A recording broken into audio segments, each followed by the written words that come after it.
Since you walked away and left it all. Oh baby, these midnight blues keep whispering your name. My heart's still burning slow like a runaway train.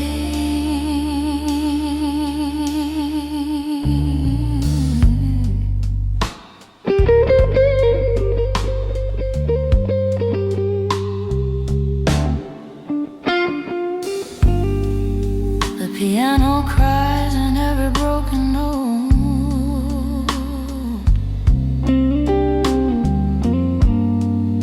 The smoky song drifting through the room.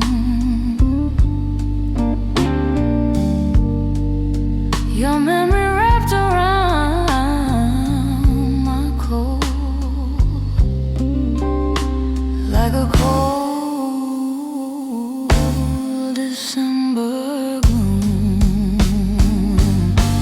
Oh baby, these midnight blues still calling out for you. Every lonely melody feels like deja vu.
Had dinner with him last The night. grey man. Oh, were you? Basher. Oh, Basher. He's fantastic. What a fine man. A fine musician.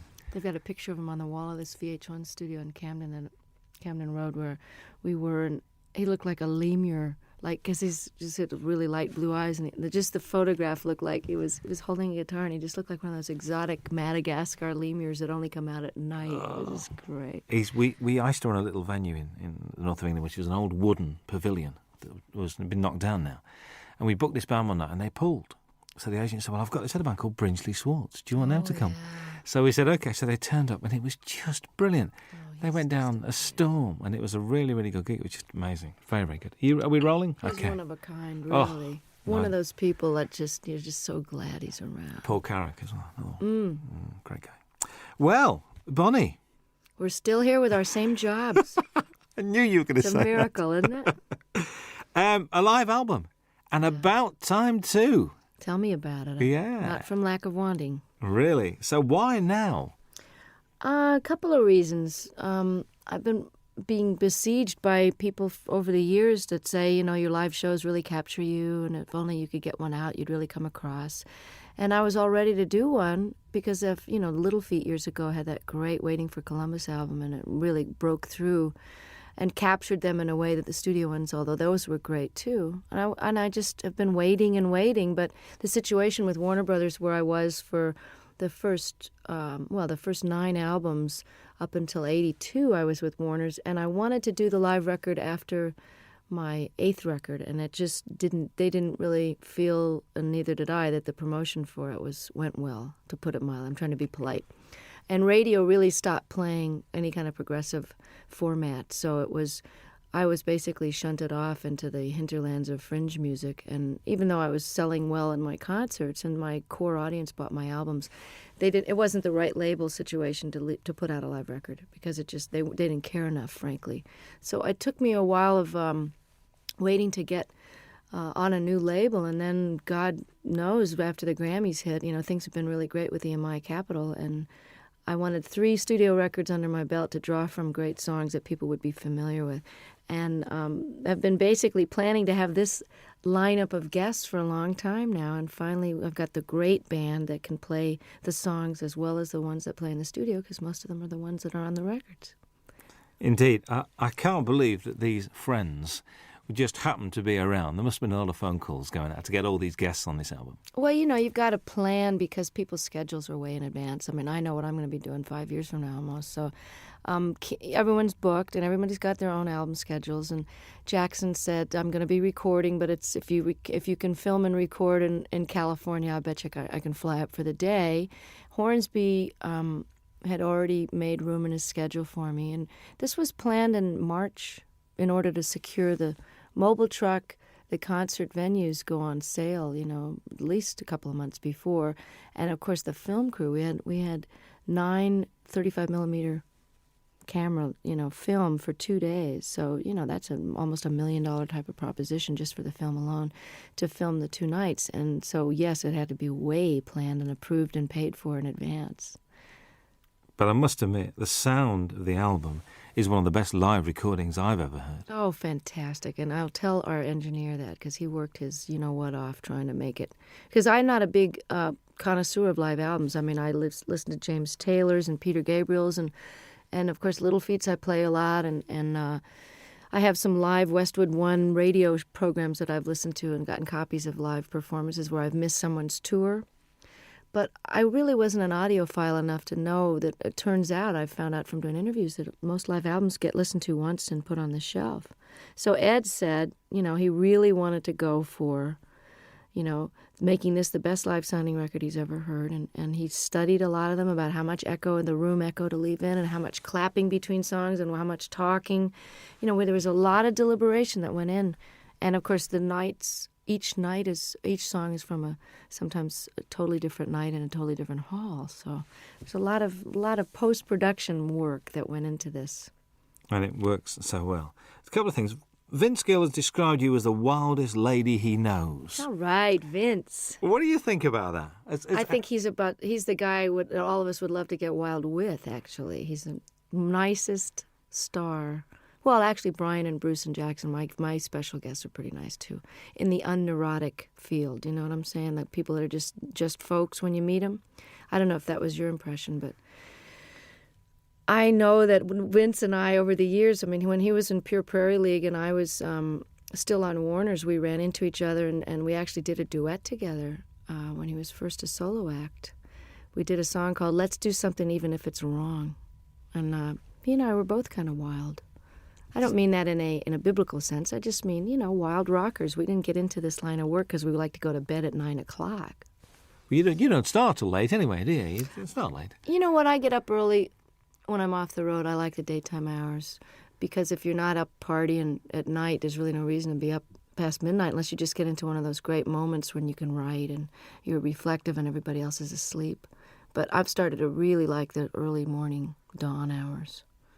In London, when there's nobody else around, it's very good. I was in New York last year, and we drove out of the city we just drove out for about an hour at about 6, 7 o'clock on a Sunday morning.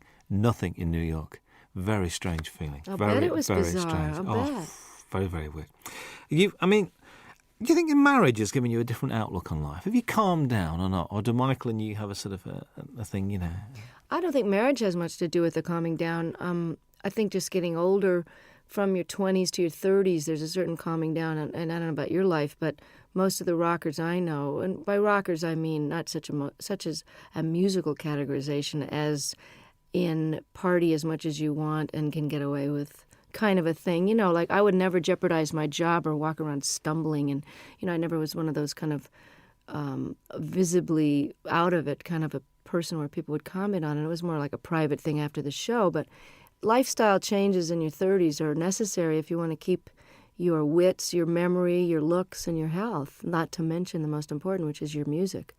So even though I never jeopardized my job, I think my effectiveness, how many hours of the day I was able to be productive, was starting to get affected by my extracurricular activities. So my calming down that way happened in my mid-30s when I kind of quit drinking and took up yoga and bike riding and doing all those things with the ravages of time so that you end up feeling more energetic and more able to do your gig and have more fun because it just isn't fun to feel bad, I mean, I know some people make a career out of it, but the feeling bad is for the young.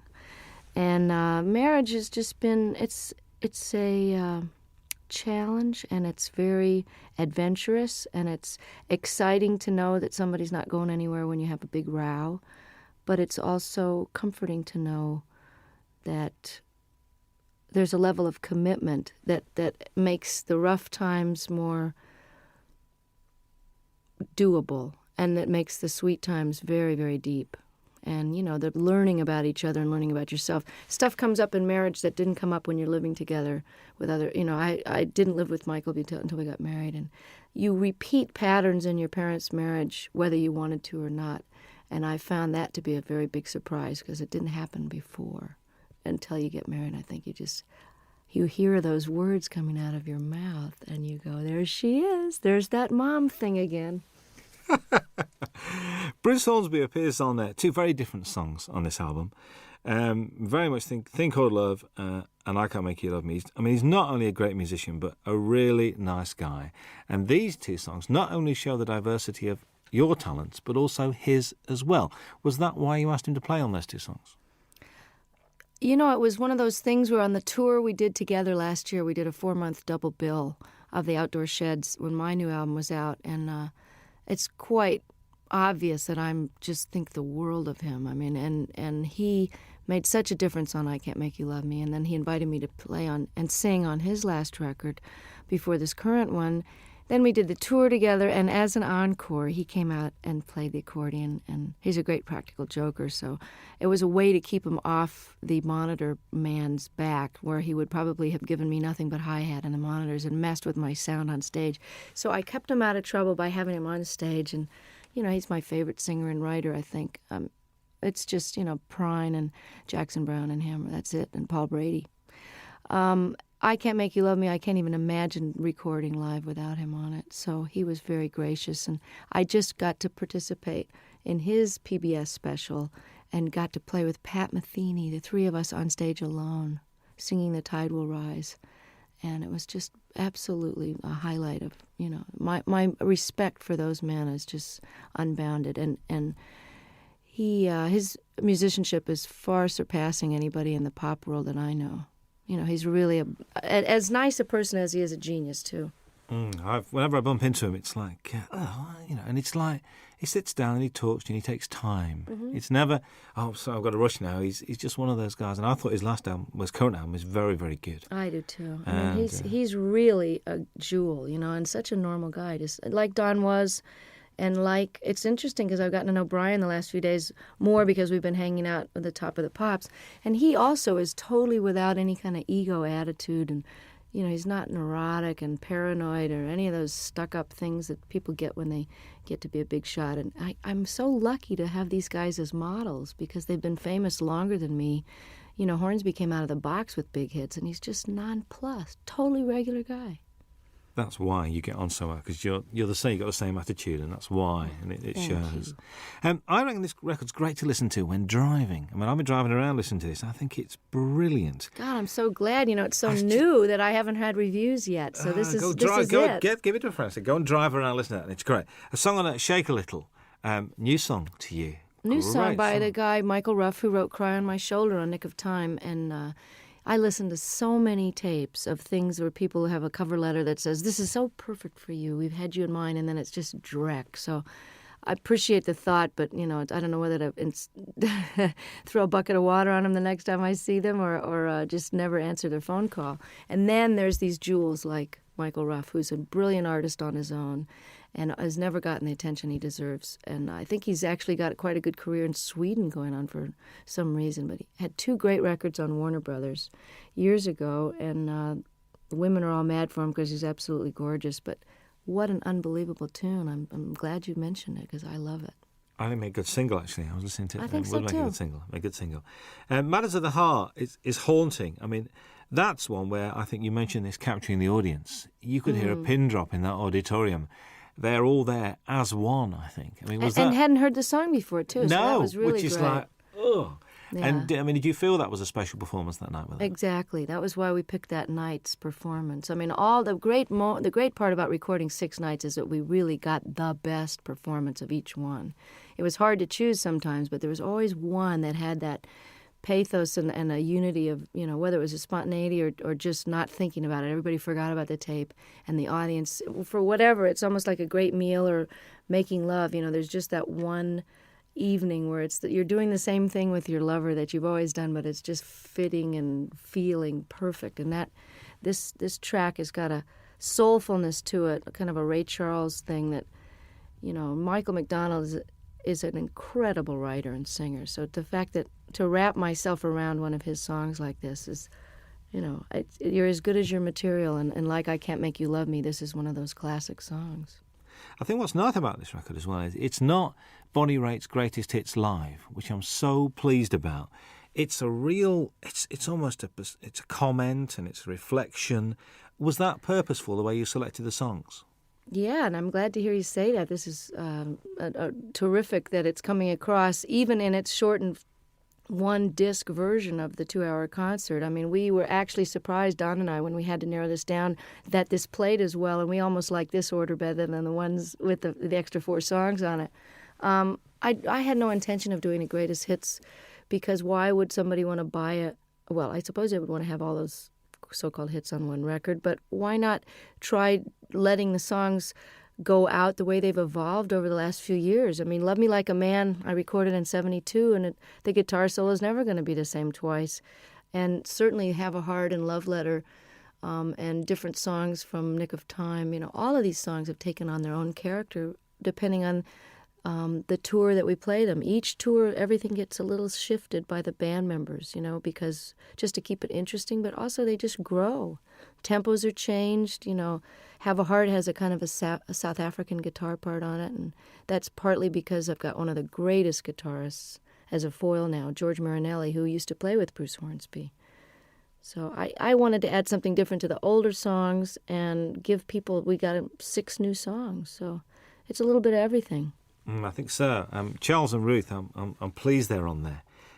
I get the impression the way you work together, there's a real mutual respect amongst the three of you guys. Oh, total. And, I mean, of all the people that are on a stage at once, everybody has admiration so deep that, you know, I hope it comes through, and I'm glad to hear you say that it can be felt, because Ruth Brown single-handedly was such an influence on Etta James and Aretha Franklin and all the people that I grew up listening to when I was old enough to read about their influences. They were the ones that mentioned Ruth, because I, of course, was only, 1 year old when her first record came out. But she's built Atlantic Records with her singles in the late 40s and 50s, as did Charles Brown, who's no relation, by the way. They're just from a totally different part of the country. But he also was seminal in starting the whole West Coast blues sound, the transition between the post-war jazz era, and he took his Texas very funky roots. He also was classically trained, and he melded them into the style of jazz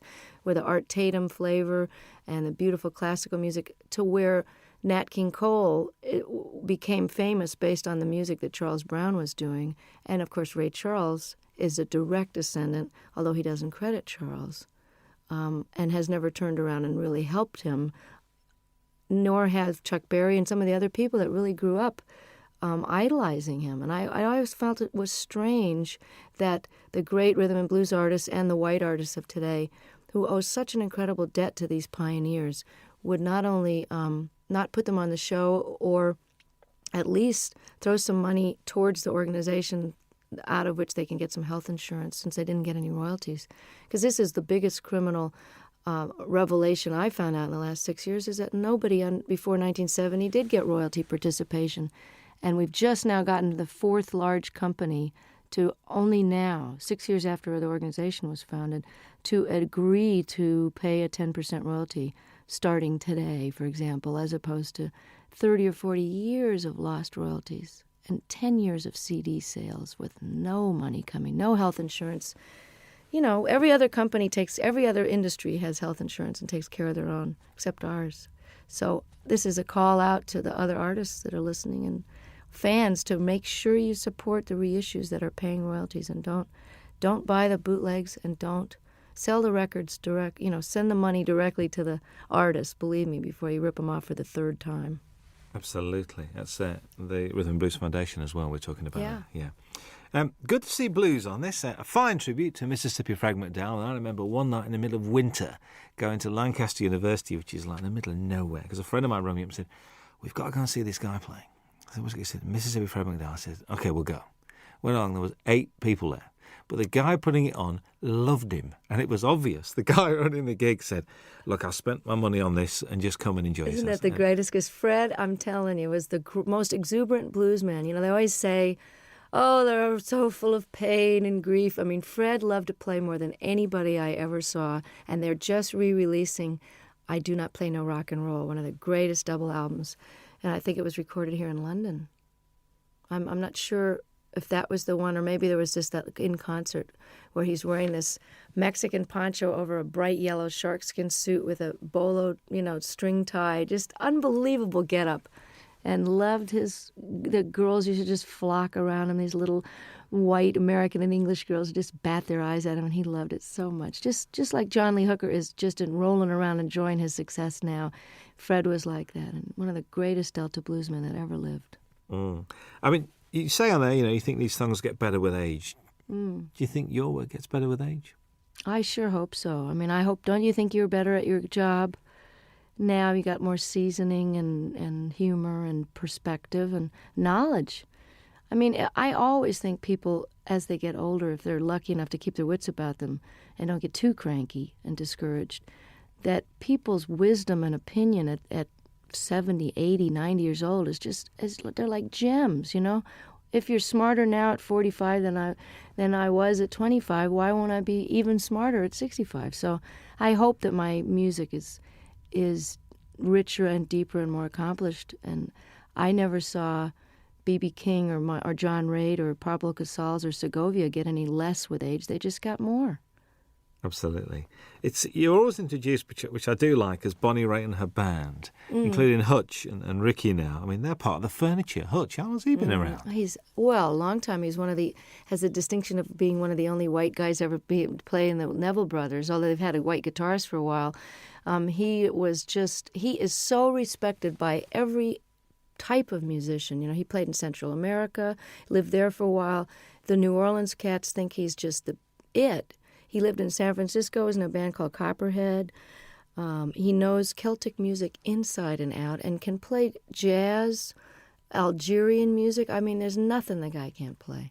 And if you ask him a question, he can give you every detail of every side musician. So he's like a walking encyclopedia. These are sort of nice guys to have around, I think, to contribute to what you're doing. Oh, I'm so lucky to. And this is the best benefit of success, is that while Hutch has been with me for over 10 years, at whatever salary level I was at, he was with me during the rough years in the 80s too, rough meaning couldn't pay very much. Ricky, who has been a successful producer living in Australia, doing film scores and, just co-produced the Boz Scaggs album. And, for those of you, Ricky Fattar from South Africa, he was in a young band called The Flame that was quite famous and was in the Beach Boys for a while. I'm able to afford musicians of the level that I've got now, and that is probably that and raising really great amounts of attention and money for political causes that really need the bucks. Those are the two most incredible aspects of my success that have made the biggest difference, that and good catering, backstage, to actually eat food that hasn't been sitting there for 4 hours. But to be able to play with Ricky and Hutch and have them leave home and come and play with me is just, it's like a dream come true to every night have these guys. And that's why this record was done now. That's why I say in the liner notes, this was the time and you are the reason. Absolutely. Jackson Browne had to be here, really. I mean, there aren't many stages that you and him haven't shared over the years. Mostly benefits as well, actually. But, to do Opening Farewell is just a bit special, I think. And, we didn't know what we were going to do. I was going to cut this wonderful reggae tune that he did on his last record called I Hear Your Heart Beating Everywhere. I love that song. And I thought we could have a duet, kind of a, We Be 40 kind of a thing. I don't know. And we tried it in my key, and it just didn't sound as good as his. So I said, well, maybe we should send the band off to the wings and just sit here and play Opening Farewell. And it was just done. He came and never had a chance to rehearse it. He never had sung it in that key, never sung a harmony part. And all of a sudden we're filming and recording it for the history, and he was really a champ. I can barely look at him because I love him so much, and he's so gorgeous and never changes. But yeah, I said that he had to be on the live record because he knows too much about me, and I'm afraid he's going to talk. He knows where the body's buried. Well, I know where his skeletons are buried too. There's an argument that drink and drugs have added to some of the finest music and literature, and also that all the great artists have got to be a shade crazy. I mean, eccentric, crazy, call it what you will. What do you think about that? Totally agree. It's true that some of the greatest works of literature that are currently recognized and studied by even the religious right as great works of art. Hemingway, all the great works of the 20th century, certainly that whole revolution in the 20s, people were faced. I don't know what the expression is over here, but pissed or whatever. There are a lot of that whining and writing about your mother and tortured. A lot of that stuff, when you know about addiction, you know where that mentality is coming from. Well, that's what makes great artists torture. And artists torture themselves. And the myth is that you can't be, quote, funky or as deep or as soulful or as funny if you're not sort of loaded or hungover, is blown by the fact that John Hyatt and Stevie Ray Vaughan and some of the greatest artists of our time are still kicking, sober. So, and I'm here to tell you from that song that's on this record, and I don't know if it made this cut. Did Feeling of Falling get? I think that's the one we did leave on. Because I want to let people know that just because you're straight doesn't mean you're not totally miserable and twisted sometimes. And it's out of that angst and misery and longing, which is just part of being alive, which you feel more acutely when you're not anesthetized, that some of the most powerful stuff has come out of.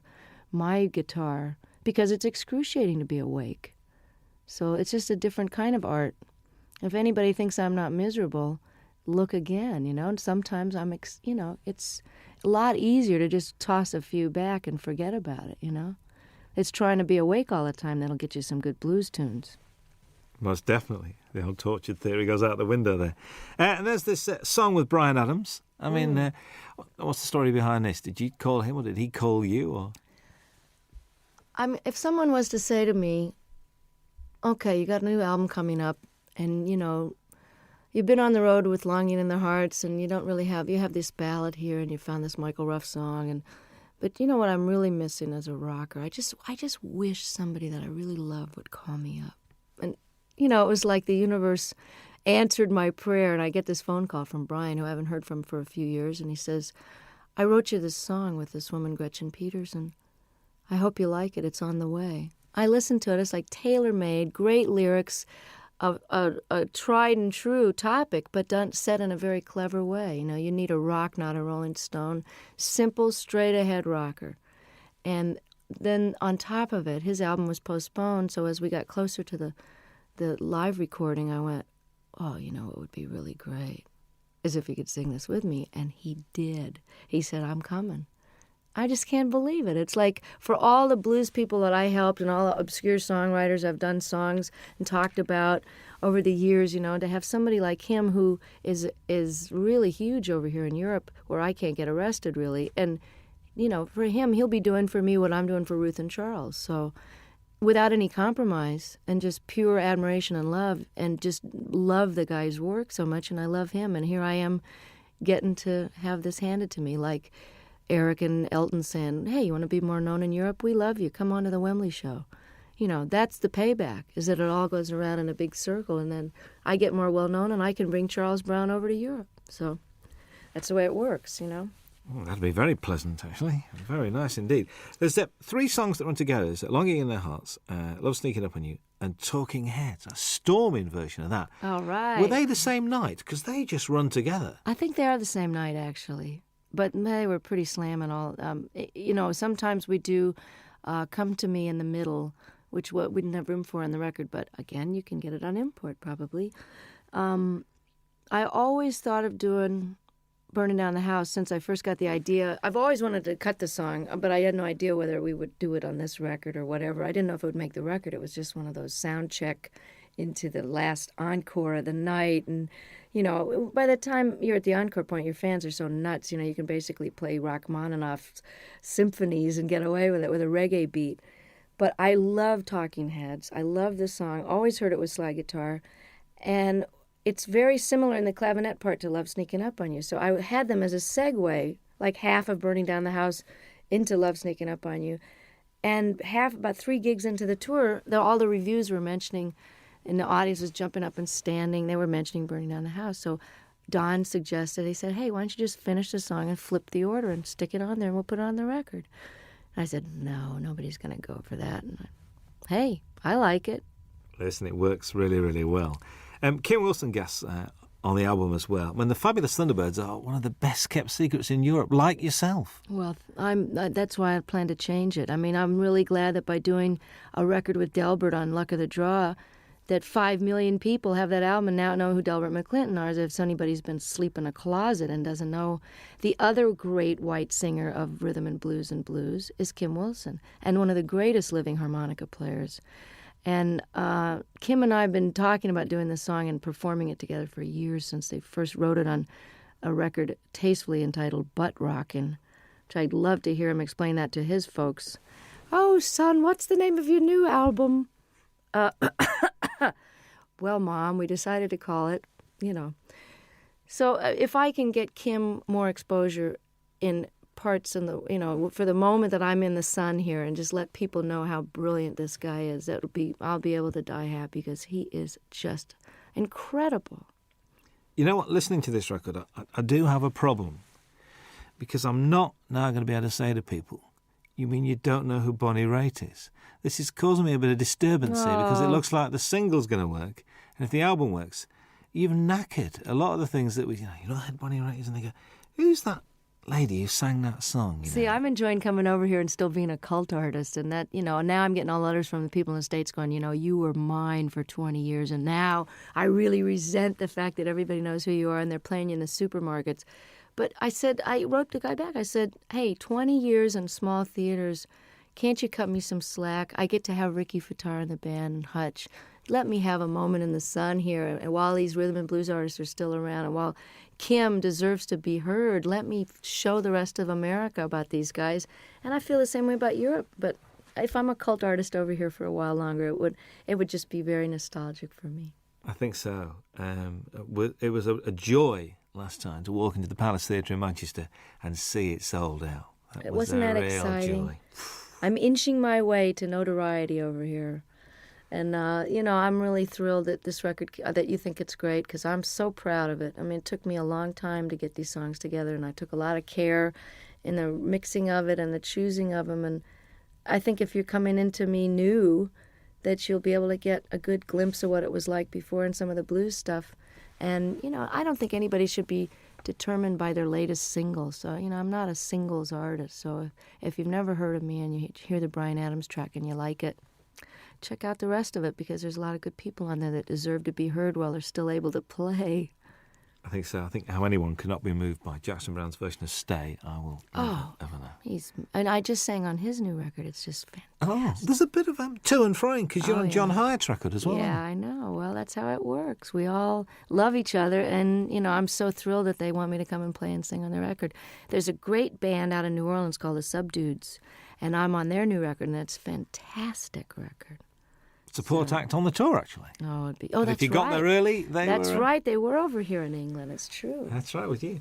How's the songwriting going? I mean, we've been progressing. We've had like 3, 4. We're getting there. I'm inching up there in the quantity. But one of the reasons I'm taking a hiatus is because I haven't stopped working either on the Rhythm and Blues Foundation or the different benefits that I've done and organized.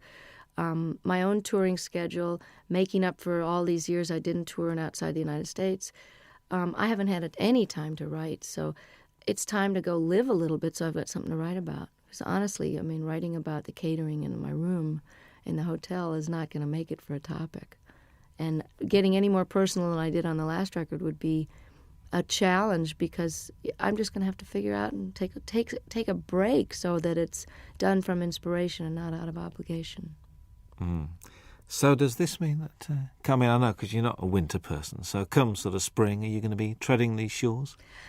I'm hoping to have the first break from touring in 25 years after this live record. I was doing this now, and I did a record with my dad, and it's out on Angel Records with a 42-piece orchestra. We did 3 songs together. It was just great fun.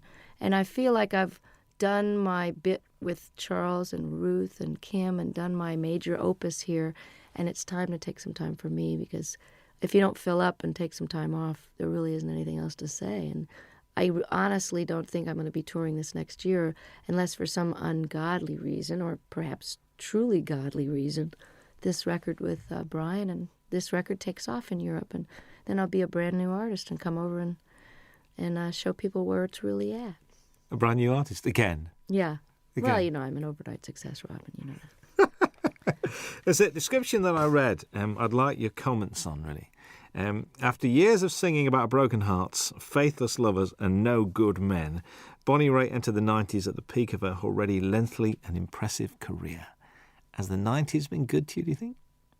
Oh, yeah, definitely. I don't think you could argue with the kind of Cinderella story that happened to me when I well, just a lot of changes were made personally before the Grammys happened, but I think in your 40s, while, like as I was mentioning before, it's a little harder to be older and awake, it's also easier and more fun to be wiser. Does that make sense? It's easier because I know how to do things better, and I know how to handle stuff. I can handle my success. I can handle disappointments. I don't mind getting angry. I know that it's not going to last for 5 days. I'm just getting angry. So the process of growing up is happening now as it is for a lot of rockers, because it's just sort of a postponed adolescence sometimes until your 30s and 40s, and then that's when people settle down. So I've had a really great last 5 years. And I'm looking forward to another 25 and another couple of live records in the middle of those. Absolutely. Bonnie Raitt, thank you very much indeed. Nice to be back. Hi, this is Bonnie Raitt. Very happy to be with Robin Ross on your radio. I want to go to Dave, Scotland. Right. If we send him a tape, right, he'll do a 2-hour special. Wow. He's like a big supporter, isn't he? These guys are just, Thank you, Dave. Thank you for the homeland, for the young girl who's found her way back to your shores any minute now. I'm threatening to show up for Hogmanay again. Again? Oh, Well, tell people God. this time, will you? See, I'm the only one that remembered what happened those 3 days. The entire country was out of their minds. But the studio was. I'm coming back with a video camera because nobody in America believed it. You know, well, they had some sort of sponsorship. They had little bottles of booze on the table, and there was like 65-year-old people just totally clapping and yahooing it up, which is a little glimpse of what like a Crosby, Stills and Nash audience is going to be like in 20 years. You know, will be a bunch of old geezers singing, you know, just a song before you go. But they'll still be all applauding. And Sheena will be singing Morning Train, and me and Brady will be out there on walkers singing Thing Called Love. I found another Brady Buncher. Curtis Stigers is a Brady Buncher. Yes, he is. Curtis Stigers is a Brady Buncher. I found somebody else as well. You know, guess who cut Paradise Is Here? Cher. Heard it from Brady's lips today. I'm not kidding. That'd be great. Let's find it right now. Really? So that must be this new album because she's done the Mark Cohn Walking in Memphis. That's the single. So it'll be on the same Well, it's album. good. I'm glad that she's going to get them some wider attention, you know? Brady's record was great, wasn't it? Mr. Cummings won't know what's hitting. He won't know what to do. I know. He's great. I ring him up. I really wanted to do that song too, but Tina had already done it. I think that Cher track's coming out for Christmas as a Christmas single. Paradise Is Here? Well, that's good. I'm glad. I mean, I don't know who produced her, but I hope it's great. My engineer's producing Anne Murray's new record, which should be great. All right. Yeah, she's terrific. When I call you up. Remember when she did do an that? acoustic, would she? She should have done. She wouldn't do an acoustic for us. She's doing one now. Hello. I'll come in here and do one. Yeah. We had John Hyatt. John Hyatt did 2 songs. Did he? Yeah, John did 2 songs. Finn did 2 songs, did they not? Which is Neil and Tim Well, Finn. they just told me to come and talk. They did Weather With You, and they did... Nobody asked me. We'll ask you. Anywhere, anytime. Well, you know Hey, we're you like. know. You could play the national anthem and we'd listen to. You know that. So, I'd play your national anthem. It'd be interesting. Yeah. It'd be good. Really good. Be good. So you're going to Scotland on this break? You're going to try I want to. I was threatening to go to Ireland or Scotland over the weekend, but I'd like to come back when the days are longer, because it's too hard to come over here and have it get dark at 4. Yeah. Not if you're unless you. Especially over that You know way. what I mean? If your You need to get nighttime over the hours West can be Coast. more productive, but I want to be able to see stuff. You know. Yeah. You were going to go around Ireland last time I spoke to you. You were going to I visit did Ireland. it once a long time ago, and I want to do it again. I may do it over the weekend. Just get down the country and see part of it. Well, I did get a whole week in did you? there. I did get a week in Scotland, a week in Ireland back in 91, right after the Grammys. Randy Newman's on Jules Holland on Tuesday night. You should get him in here. I'd love to. With Warner's, you see, Warner's a bit strange. So my best man when I got married is head of promotion at Warner's, and he won't let me do any interviews. He said, I leave it to the regional people. I said, but we're getting like 50 Randy's stations. great. I know. I mean, Faust is a great record. Lovely man. When's Bonnie Raitt Call on Peter later? Asher and tell him I told him that he should do it. Excuse Tell me? him who you talked to. Tell him all the people you talked to and how many stations We're you going to did. start to, Just call him we got you directly. on, did we get 50 last time? Peter and Gordon. Tell him you're a Peter Gordon fan and call Peter Asher. Remember Peter and Gordon? I actually That's went Peter to see Asher. Peter. He's I said, Randy's- "No." he's Well, he used Randy's to manage manager. 10,000 Maniacs as well, didn't he? Yeah. He manages Little Feat. And now he's head of Sony, I think. That's right, I forgot. He got a new job. My former manager is was head of Atlantic, then head of Warner's, now he's head of Mercury. Moving Hello. around. We're gonna fire you. Here's $30 million. Get out of here. Oh God. Now you can pay the musician. Here's another label. Oh, Could you sign that for me, please? Are you kidding? Thank you. I've got great. I've got a shiny one because you haven't got shiny pens, have you? Can I have that on tape, please? And you haven't got any Robin tape. Ross has a shiny one. You haven't Thank you. Could you sign it for me?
joker got lucky, yeah, stole her back again.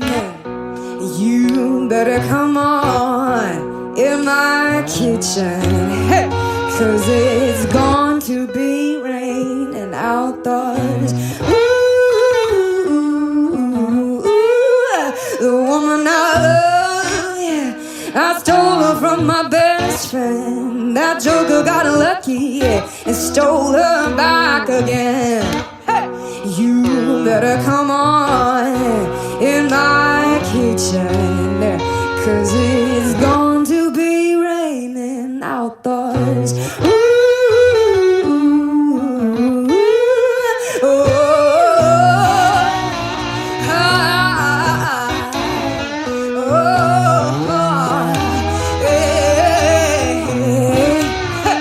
you better come on in my kitchen, 'cause it's going to be raining outdoors. Ooh.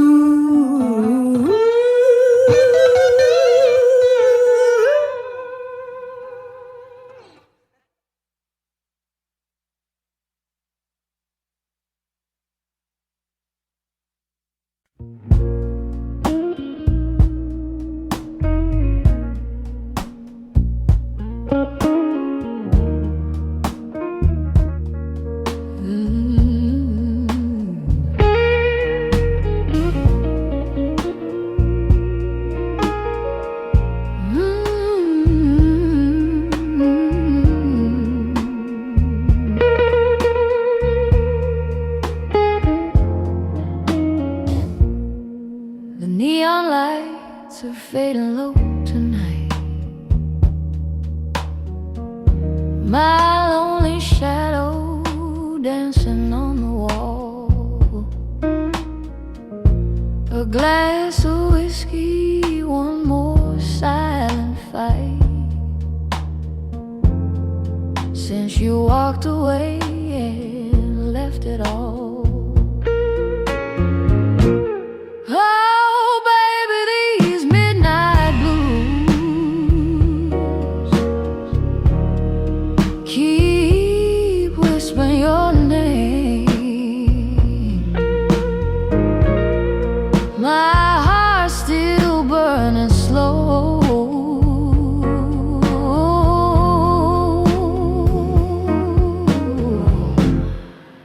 Like a runaway train.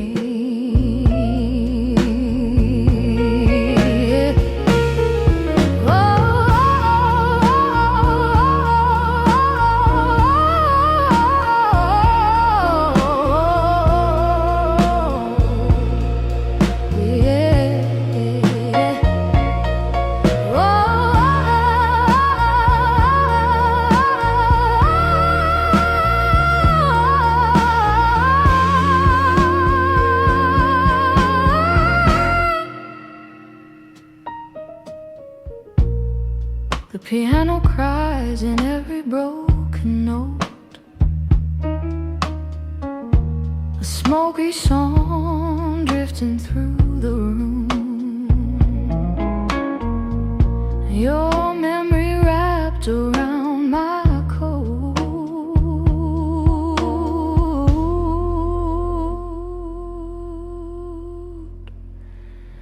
Like a cold December gloom. Oh, baby, these midnight blues still calling out for you. Yeah, every lonely melody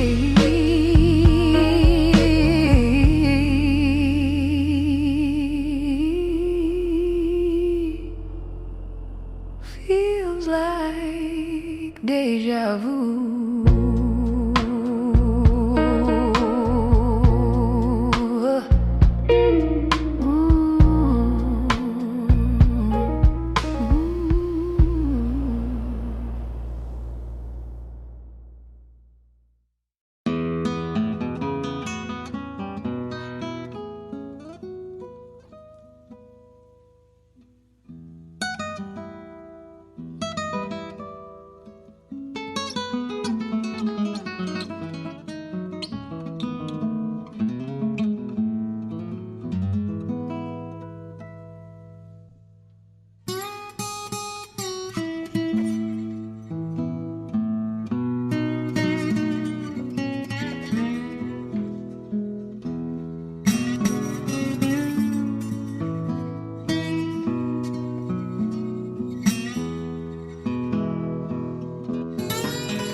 las olas del mar siento tu voz, y en la luz de esta luna es tu piel que me roza, y esta brisa azul trae tu corazón más cerca de mí.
And the wings of this breeze are soon will sing me to you.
Su cara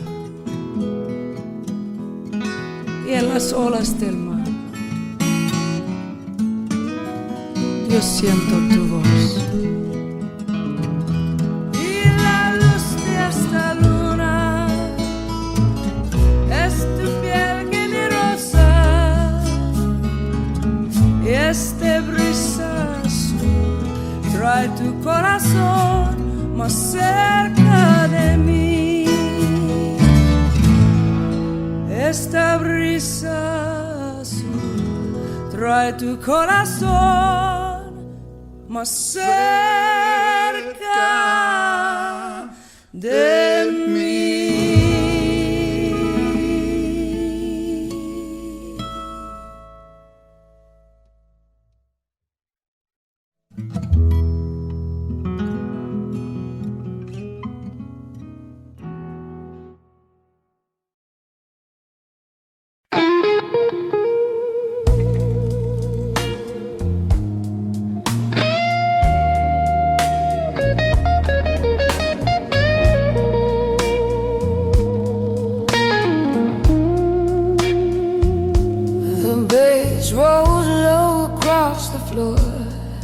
Like the love we had before.